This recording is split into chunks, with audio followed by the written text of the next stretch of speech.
Hello and welcome to this Marine Shift 360 training video on assessment phase allocation.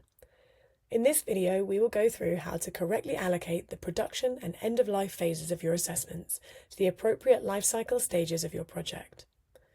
Every project has 3 life cycle stages: production, use, and end of life.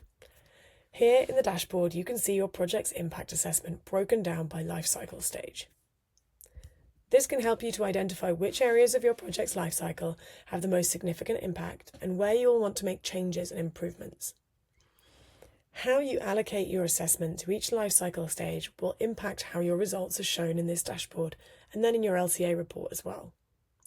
So how do we allocate our assessments to these project stages? When you select an assessment template, you're directed to the new assessment form.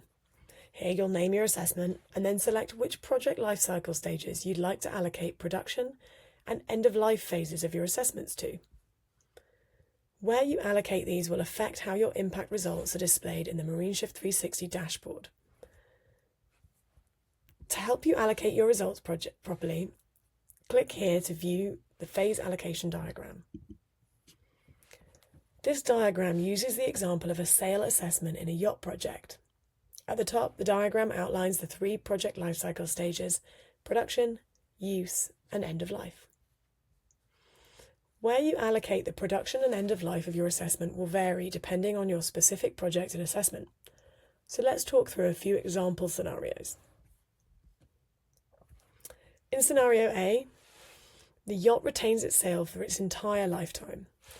This means that the sail production occurs during the yacht's production phase, and the sail reaches its end of life at the same time as the rest of the yacht.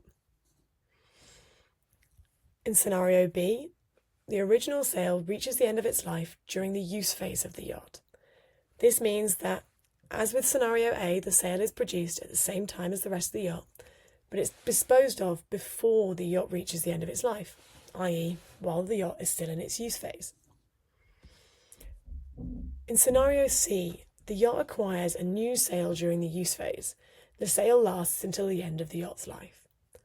This means that the sail production is not taking place at the same time as the rest of the yacht. It's happening later, when the yacht is already in use. The disposal of the sail occurs at the same time as the rest of the yacht. And finally, in scenario D, the yacht acquires a new sail during the use phase, and this sail reaches the end of its life during the use phase of the yacht, meaning that it was produced after the yacht's production phase and is disposed of before its end-of-life phase. But why is this important? If you're conducting a cradle-to-grave life cycle assessment of a yacht, and you know that during your yacht's lifespan it will require 2 replacement sails, then you'll need to do several types of assessment. Your first assessment will be for the original sail.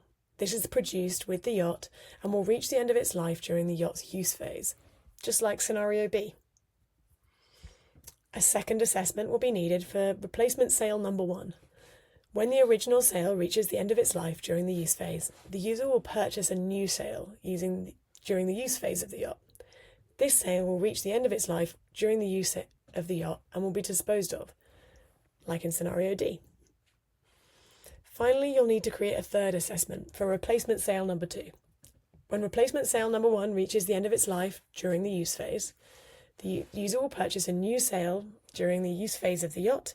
This sail will last all the way to the end of the yacht's life and will be disposed of with the yacht, just like in scenario C.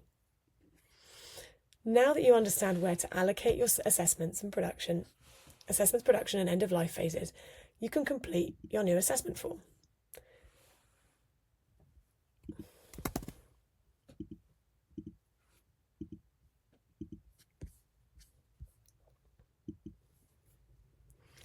If you need to change these allocations later, you can simply select your assessment and go to the Click Edit Assessment details in the top right. Here you can change your assessment allocations as